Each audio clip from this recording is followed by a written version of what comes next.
झारखंड राज्य का स्वास्थ्य विभाग, क्या इसे प्रदेश का सबसे झूठा विभाग कहा जाए तो गलत होगा? शायद नहीं, क्योंकि यहाँ पीएससी से लेकर सीएससी और सदर अस्पताल तक भ्रष्टाचार के नए नए तरीकों का आविष्कार किया जा रहा है। हम बात कर रहे हैं साहेबगंज जिला के बोरियो प्रखंड मुख्यालय स्थित सामुदायिक स्वास्थ्य केंद्र सीएससी बोरियो की, जहाँ सूचना का अधिकार अधिनियम 2005 कागजों में जिंदा है और जमीन पर पूरी तरह मरा हुआ है। यह मामला सामने लाए हैं पत्रकार और आरटीआई कार्यकर्ता सूरज सुधानंद, जिन्होंने स्वास्थ्य विभाग की बदहाल व्यवस्था और संदिग्ध दवा खरीद को लेकर 2 आरटीआई आवेदन दाखिल किए। पहला आरटीआई 22 मई 2025 को राष्ट्रीय बाल स्वास्थ्य कार्यक्रम आरबीएसके से जुड़ी सूचनाओं के लिए, दूसरा आरटीआई 28 जुलाई 2025 को सीएससी बोरियो में दवाओं के क्रय से संबंधित जानकारी के लिए। कानून कहता है 30 दिन के भीतर जवाब देना अनिवार्य है, लेकिन हुआ क्या? ना जवाब मिला, ना सूचना, ना जिम्मेदारी। आवेदनकर्ता ने अपील अधिकारी के पास दोबारा आवेदन भेजा, पर वहां भी सन्नाटा। आखिरकार 21 नवंबर 2025 को सूरज सुधानंद ने केंद्र सरकार के CPGRAMS PG पोर्टल में शिकायत दर्ज कराई और तब जाकर स्वास्थ्य विभाग की नींद खुली। अब असली खेल शुरू होता है। PG पोर्टल की शिकायत के बाद 23 दिसंबर 2025 को ईमेल के जरिए कुछ अधूरी सूचनाएं भेज दी जाती हैं। लेकिन सवाल यह है, क्या यह सूचना पूरी थी? और सबसे बड़ा सवाल, क्या विभाग ने सच बोला? बिल्कुल नहीं। दिनांक 18 दिसंबर 2025 को पत्रांक संख्या 1308 के जरिए सीएससी बोरियो के प्रभारी चिकित्सा पदाधिकारी ने सिविल सर्जन साहिबगंज को पूरी तरह झूठी रिपोर्ट भेज दी। रिपोर्ट में दावा किया गया है पत्रांक 1020 और 1021 के माध्यम से दिनांक 29 सितंबर 2025 को आरटीआई आवेदक को सूचना दे दी गई, जबकि सच्चाई यह है कि 29 सितंबर 2025 को सीएससी बोरियो ने ना ईमेल भेजा, ना कोई सूचना दी। यानी सिविल सर्जन को गुमराह किया गया, बैकडेट में झूठा पत्रांक बनाया गया और 23 दिसंबर 2025 को फर्जी तरीके से सूचना देकर मामला दबाने की कोशिश की गई। जिस विभाग में पत्रांक भी झूठे हों, फाइलें भी संदिग्ध हो और जवाब भी अधूरे हों, वहां पारदर्शिता की उम्मीद करना सबसे बड़ा मजाक है। आवेदनकर्ता ने दवाओं के क्रय से संबंधित सभी बिल और वाउचर की छाया प्रति मांगी थी, लेकिन एक भी पूरा बिल, एक भी पूरा वाउचर नहीं उपलब्ध कराया गया। यह साफ दर्शाता है कि सीएससी से लेकर सिविल सर्जन कार्यालय तक एक संगठित साठगांठ मौजूद है, ताकि भ्रष्टाचार उजागर ना हो और दोषियों पर कोई कार्रवाई ना हो। सूचना अधिकार कानून का खुला उल्लंघन, झूठे दस्तावेज, बैकडेट पत्रांक और विभाग के संरक्षण। लेकिन क्या आश्चर्य है, आखिर यह झारखंड है और जब राज्य के स्वास्थ्य मंत्री इरफान अंसारी हो तो सवाल पूछना ही सबसे बड़ा अपराध बन जाता है। अब सवाल सिर्फ इतना है, क्या इस झूठे और फर्जीवाड़े पर कोई कार्रवाई होगी या फिर स्वास्थ्य विभाग की ये फाइलें भी बाकी घोटालों की तरह दफन कर दी जाएगी?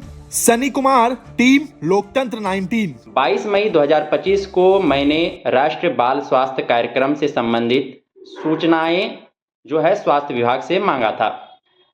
दोबारा मैंने 28 जुलाई 2025 को दवाओं के खरीद से संबंधित सूचनाएं स्वास्थ्य विभाग से ही मांगा था, लेकिन मुझे दोनों ही आवेदन के आलोक में सूचनाएं उपलब्ध नहीं कराई गई। जबकि आरटीआई आवेदन के तहत जो सूचनाएं होती है वो विदिन 30 डेज सूचनाएं उपलब्ध करा दी जानी होती है, लेकिन ऐसा नहीं हो पाया। जिसके बाद मैंने 21 नवंबर 2025 को सीपी ग्राम पोर्टल में शिकायत दर्ज करवाया। अब यहाँ पर जब मैंने शिकायत दर्ज कराया तो सिविल सर्जन के पास यह मामला पहुँचा और सिविल सर्जन ने मामले में कार्रवाई करते हुए मुझे 23 दिसंबर 2025 को ईमेल के जरिए आधी अधूरी सूचनाएं उपलब्ध कराई गई।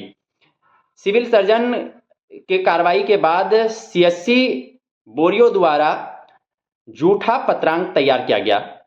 यह झूठा पत्रांक जो तैयार किया गया, जिसका पत्रांक संख्या 1020 और 1021 है। पत्रांक संख्या 1020 और 1021 के तहत कहा गया कि 29 सितंबर 2025 को मुझे मांगी गई सूचनाएं उपलब्ध करा दी गई थी, जबकि ऐसा नहीं है। मुझे जो है कि 29 सितंबर 2025 को किसी भी प्रकार की सूचनाएं उपलब्ध नहीं कराई गई है। ऐसा मैं इसलिए कह रहा हूं क्योंकि 29 सितंबर 2025 को बोरियो सीएचसी या स्वास्थ्य विभाग साहेबगंज जिला मुख्यालय से किसी भी प्रकार का कोई भी ईमेल नहीं आया है और मुझे किसी भी प्रकार की सूचनाएं नहीं मिली है। यानी कि बोरियो सीएचसी और स्वास्थ्य विभाग जिला मुख्यालय के जो कर्मी हैं उन लोगों के मिलीभगत से यह झूठा पत्रांक तैयार कर सिविल सर्जन को भी गुमराह किया गया है। खास बात यह है कि मैंने 22 मई और 28 जुलाई 2025 को जो आवेदन लगाए थे, उन आवेदनों के आलोक में जब मुझे 30 दिनों के अंदर सूचनाएं उपलब्ध नहीं कराई गई तो मैंने सिविल सर्जन के कार्यालय में अपील दायर किया, लेकिन वहां से भी मुझे सूचनाएं उपलब्ध नहीं कराई गई। तो सवाल यह उठता है कि क्या सूचना के अधिकार अधिनियम की जो संवैधानिक शक्ति है उसका दुरुपयोग किया जाता है या उसका उल्लंघन किया जाता है। इसके अलावा मैं बोरियो शिक्षा विभाग में भी इस मामले में आवेदन लगाया था ताकि मुझे एटीआर मिल जाए, लेकिन वहाँ के जो पदाधिकारी थे उनका कहना था कि एटीआर का मांग मैंने सीएससी बोरियो से किया है, लेकिन अब तक एटीआर मुझे उपलब्ध नहीं कराया गया है। जैसे ही मुझे एटीआर उपलब्ध कराया जाएगा मैं आपको उपलब्ध करा दूंगा। सवाल यह उठता है कि क्या एटीआर जो है कि वो शिक्षा विभाग नींद में सोई हुई थी, और क्या भ्रष्टाचार में शिक्षा विभाग और स्वास्थ्य विभाग दोनों ही विभागों का मिलीभगत है। आरबीएस के कार्यक्रम से संबंधित मामले में मैं कह रहा हूं और दवाओं के क्रय से संबंधित मामले में मैं कह रहा हूं कि बिल वाउचर का मांग जो मैंने किया था, जो छाया प्रति की मांग किया था, वो छाया प्रति मुझे क्यों नहीं उपलब्ध कराया गया। और इस मामले में जो झूठा पत्रांक तैयार किया गया, पत्रांक संख्या 10-20 और 10-21, इसकी जांच कराई जाए। पत्रांक संख्या 1308, पत्रांक संख्या 10-20 और 10-21, इन तीनों की जांच कराई जाए और जो भी सच है उसको विभाग अपने स्तर से कार्रवाई करे, और ताकि भ्रष्टाचार जो है कि हमारे राज्य में भ्रष्टाचार पर अंकुश लगाया जाए। घर और ऑफिस में है चोरी का डर? जायसवाल सीसीटीवी से लगवाए सीसीटीवी कैमरे। जायसवाल सीसीटीवी, कचहरी चौक, रांची।